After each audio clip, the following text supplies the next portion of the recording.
Chairwoman of.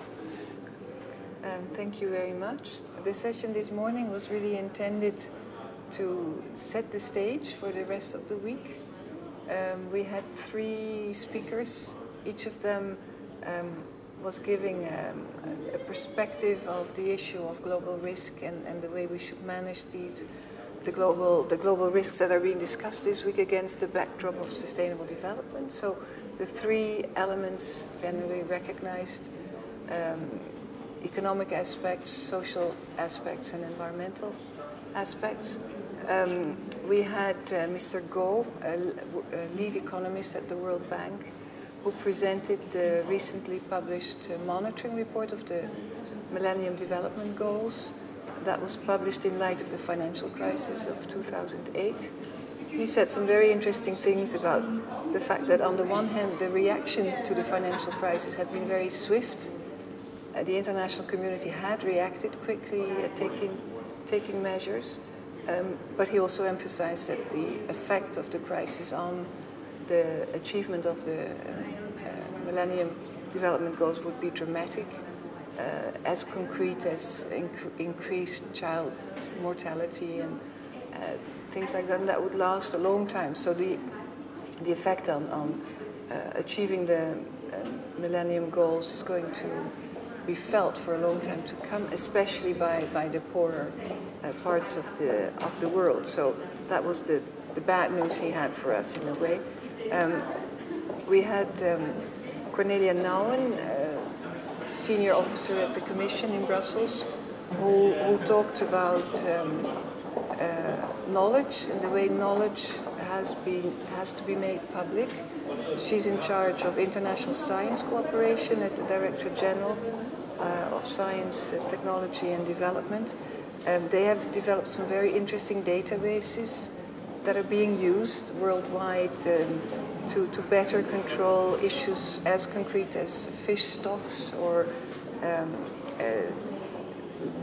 all species in the oceans. So they collect all this information in databases, make it available to the public at large.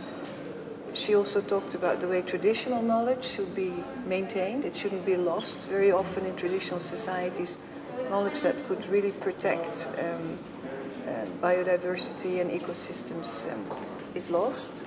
So from her point of view, there has to be a kind of new business model that connects public utility and private profit, and collectively search for ways to make sure that this irreversible damage doesn't take place. She ended with a kind of provocative message towards the insurance companies, saying it's one thing to try and insure everything, but certain damage is irreversible, so it doesn't make sense to insure it because you can't get things back. So we need to look at that critically.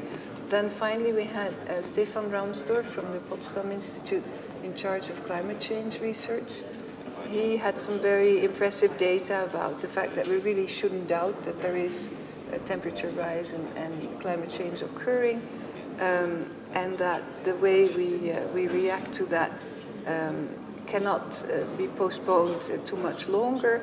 The Alps have lost 50% of glacier surface. He announced a decision by the German Advisory Council on global change that Europe could be entirely reliant on renewable energy by the year 2050. So that was an impressive statement to make. There were some questions about that from the audience.